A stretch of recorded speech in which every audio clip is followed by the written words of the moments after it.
मैं डरता नहीं हूँ, सिर्फ इन लोगों के मुंह नहीं लगना चाहता। चले? चलिए।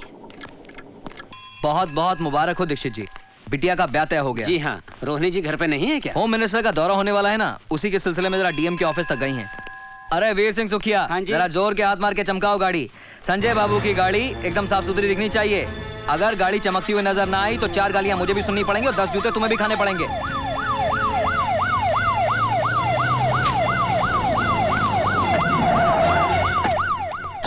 मैडम दीक्षित जी आए। अरे दीक्षित जी, नमस्कार। नमस्कार। कहिए कैसे आना हुआ? बस यूं ही यहाँ से गुजर रहा था, सोचा आपके दर्शन करता चलूं। बहुत बहुत बधाई हो। सुना है बेटी का ब्याह हो रहा है? जी हाँ, सोचा है घर के 2-4 लोगों के बीच ही कन्यादान कर दूंगा। अच्छा चलो, प्रणाम।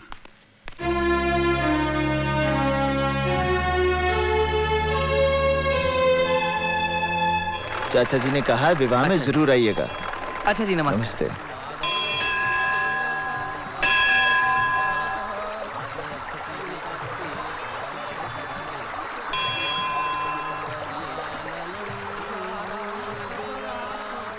जय गंगा मैया।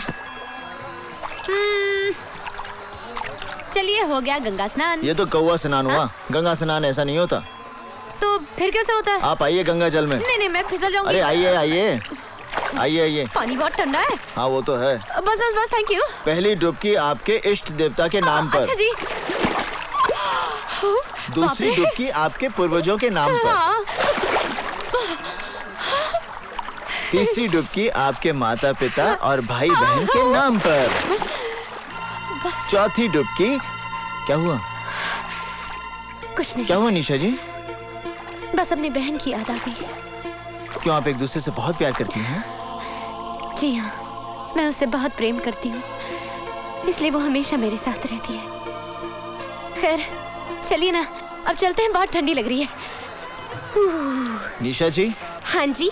चलिए, अब आपको गंगा स्नान का पूर्ण फल प्राप्त होगा। आपको एक बात बताऊं, इन कपड़ों में आप बहुत सेक्सी लग रहे हैं। जी, चलिए थोड़ा सा भोजन और पूजन कर लें। हाँ। ये कितनी खूबसूरत जगह है। यहाँ जल शुद्ध, वायु शुद्ध। वहाँ मुंबई में तो मुझे सिर्फ ताज़ी हवा खाने के लिए हर रोज शाम को घर से 5 किलोमीटर दूर जुहू बीच पे जाना पड़ता है। और सर, मैंने सुना है इन पहाड़ों के पार भी बहुत बड़े बड़े सिद्ध मंदिर हैं। माँ कैसी हो तुम? संजय, जब एक बार मैंने तुझे दिल्ली भेज दिया तो किससे पूछकर यहाँ वापस लौट आया? ओ कम ऑन माँ, अपने बेटे का स्वागत किस तरह किया जाता है? हा? बेटा लायक हो तो उसके आने पर माँ उसकी आरती उतारती है, पर तेरे कारनामों की वजह से कोई भी भला आदमी मुझसे बात करने से भी डरता है। अरे माँ, ये ऑपोजिशन वाले तुम्हारी राजनीतिक छवि खराब करने के लिए मेरा कैरेक्टर असैसिनेशन करते हैं और उनके बहकावे में आकर तुम भी मुझे गुनहगार समझती हो। गुनहगार समझती नहीं हो, तुम गुनहगार हो। शास्त्री जी के बेटे पर अटेम्प्ट टू मर्डर हुआ, क्या उसमें तुम्हारा हाथ नहीं था? शर्मा कांड, Sangeeta Chopra rape case. Enough माँ, किसी भी केस का प्रूफ नहीं मिला है। कानून ने मुझे बाइज्जत रिहा कर दिया है। गवाहों को फोड़कर अगर तुम बाइज्जत रिहा हो गए तो इसका अर्थ ये नहीं कि मेरी नजरों में तुम्हारी इज्जत बढ़ गई है। तुम्हारे कारनामों की वजह से मुझे भले घर के लोगों ने अपने घर के शादी ब्याह में निमंत्रण देना भी बंद कर दिया है। किसने तुम्हें न्योता नहीं दिया माँ? दीक्षित जी के साथ कितने पुराने और गहरे संबंध हैं हमारे, उन्होंने अपनी बेटी की शादी में मुझे बुलाया तक नहीं। कितने अफसोस की बात है मेरे लिए और कितने शर्म की बात है तुम्हारे लिए। कुछ खाने के लिए लाओ। हाँ? चाची मैं अभी आई। मैं तो कहती हूँ बहुत अच्छी लड़की है ये। इधर शिल्पा को विदा कर दो और उधर अर्जुन का ब्याह रचा दो। अरे ऐसे कैसे कर दे हम शादी? अच्छी लड़की है तो क्या हुआ, पहले ये तो पता चले दहेज में क्या लाएगी। हाँ अर्जुन, सारे मेहमान तुम्हें बाहर ढूंढ रहे हैं, तुम यहाँ क्या कर रहे हो? लोग शिल्पा के जेवर देखने आएंगे ना। हाँ। मैं सजा रहा हूँ। आज शिल्पा की शादी हो जाएगी, उसके बाद तुम्हारी बारी आएगी ना? हाँ, घर वालों को तो यही विचार है। अपनी शादी पे मुझे जरूर बुलाना, मैं दुल्हन को अपने हाथों से सजाऊंगी। क्या कहा तुमने? बहुत खूबसूरत लगेगी तुम्हारी दुल्हन। निशा, आज तो तुमने ये बात कह दी, मगर दोबारा भविष्य में भी ऐसी बात सपने में मत सोचना। क्यों? तुम सारी जिंदगी कुंवारे रहोगे क्या? मैं 7 फेरे सिर्फ तुम्हारे साथ लूंगा। संसार की कोई भी शक्ति तुम्हें मेरी पत्नी बनने से नहीं रोक सकती। मैं मृत्यु को गले लगा लूंगा, पर तुम्हारे बिना जीना मेरे लिए असंभव है। अरे मैं तो मजाक कर रही थी, तुम सीरियस हो गए। मजाक में किसी की जान नहीं ली जाती निशा। अर्जुन, मेरे दिल में तुम्हारे लिए कितनी जगह है ये तो मैं ही जानती हूँ। आप लोगों का कार्यक्रम खत्म हो गया हो तो अर्जुन जी जाके बारातियों को खाना खिला दीजिए। जी। और सुन, तेरे पिताजी ने दहेज में क्या क्या बनाया? ये तो चांदी है, सोना नहीं बनाया। महाराज रोटियां कहाँ हैं? बोला जरा रोटियां लाना भाई। अर्जुन! शिवा! सॉरी यार, आने में देरी हो गई। वो क्या है कि दिल्ली फ्लाइट लेट पहुंची ना। बड़ा आदमी बन गया है, हवाई जहाज से चलता है।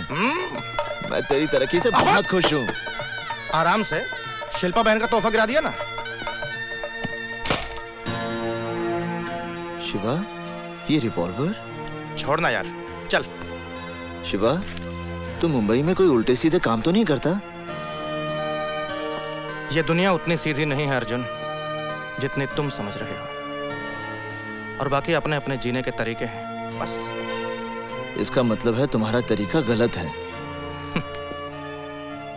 क्या सही है और क्या गलत है, ये वक्त नहीं है बहस करने का। माँ साहब, बधाई हो, बहुत बहुत बधाई हो माँ साहब। भाई माँ शिकायत कर रही थी कि आप लोगों ने हमें शादी का कार्ड तक नहीं भेजा। क्यों, हमसे कोई भूल हो गई क्या? नहीं संजय बाबू, कार्ड तो भेजा था। आपका मतलब है मेरी माँ झूठ बोल रही है? हाँ? शादी के दिन टोली की जगह अर्थी को कहा तुम लोग कुछ नहीं कर पाओगे। शिवा, आज कुछ नहीं करना। हाथ जोड़ता शिवा, आज कुछ नहीं करेगा तू। तुम लोग इससे डरते क्यों हो इतना, समझ में नहीं आता मुझे। ये बड़े घरों के हरामी लौंडे हैं। किसी दिन लपेट दिया ना किसी ने तो साथ पूछते इसकी भजन गाती पैदा होंगी, बता रहा हूँ। अर्जुन, हाँ? अर्जुन कौन है वो? संजय शर्मा। शिल्पा, शादी होते ही मुझे भूल तो नहीं जाओगी? संजय शर्मा, यस। आपने खुशी के मौके पर आकर काफी टेंशन पैदा कर दी। अब आप प्लीज यहाँ से चले जाइए। आप हैं कौन? आई एम निशा। ओहो, तो आप हैं निशा जी। भाई बिल्लू ने आपके बारे में बहुत कुछ बताया। मैं भी आपके बारे में बहुत कुछ जानती हूँ। अब आप ओके, लेकिन हम लोग फिर मिलेंगे। डेफिनेटली। चलो बे। निशा, क्यों तुम उस गुंडे के मुंह लग रही थी? फॉरगेट इट, चला गया ना। आप लोग बैठ जाइए please.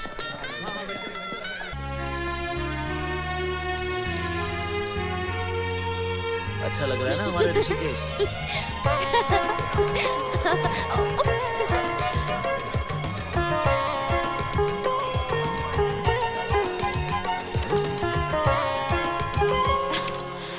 Wow, what a beautiful house. Beautiful architecture.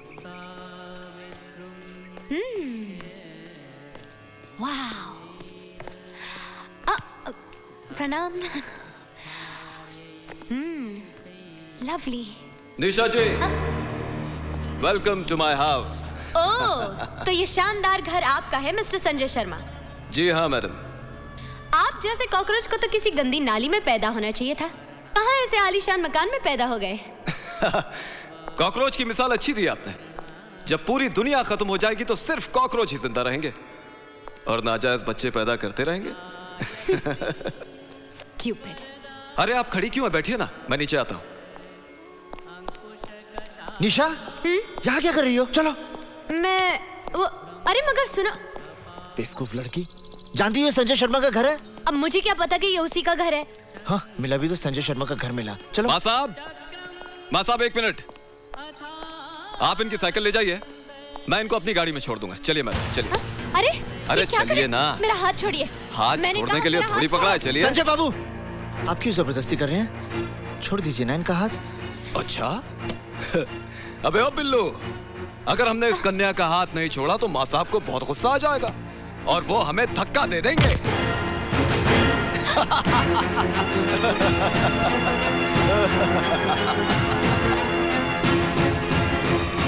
Sanjay भैया, मंत्री जी आ गए।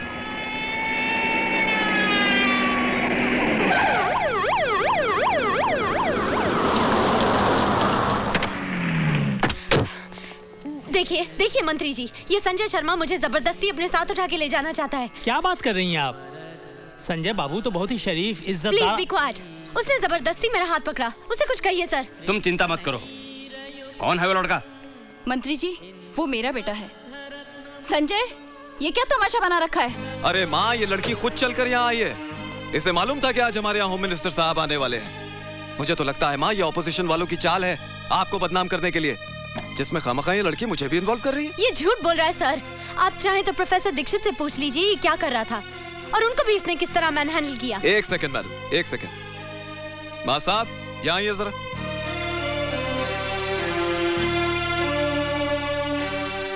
नमस्ते। नमस्ते।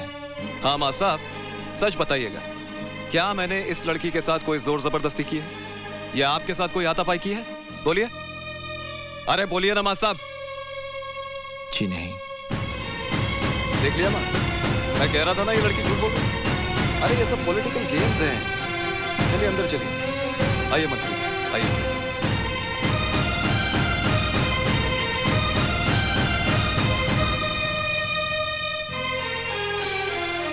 निशा, निशा,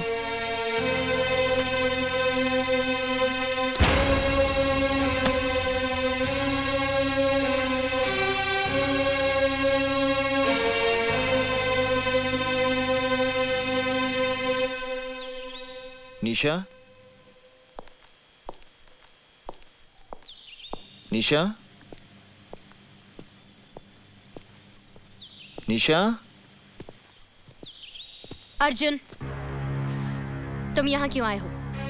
निशा, मैं जानता हूँ कि तुम मुझसे नाराज हो, मगर मेरी भी कोई मजबूरी थी और आज मैं वो बात। ना तुम बात करने लायक हो ना मुलाकात करने। निशा, निशा, बाहर निकलो यहाँ से, ऐसे गेट ये आउट। क्या कर रही हो निशा? मेरा नाम जपने से तुम बहादुर नहीं बन जाओगे अर्जुन दीक्षित। तुम्हारी मर्दानगी सिर्फ नदी में कूदने के लिए है, इज्जत बचाने के लिए नहीं। थू है तुम पर। निशा, वो 2 कौड़ी का गुंडा मेरे साथ खिलवाड़ कर रहा था और तुम उन बुज़दिलों की तरह खामोश खड़े थे जो दूसरों की मर्दानगी के पीछे अपनी नामर्दगी का मजा लेते हैं। निशा, तुम जैसे कार को अपनाने से तो अच्छा होगा मैं उस गुंडे की रखेल बन जाऊं। अगली बार ये हाथ किसी मर्द पर उठाना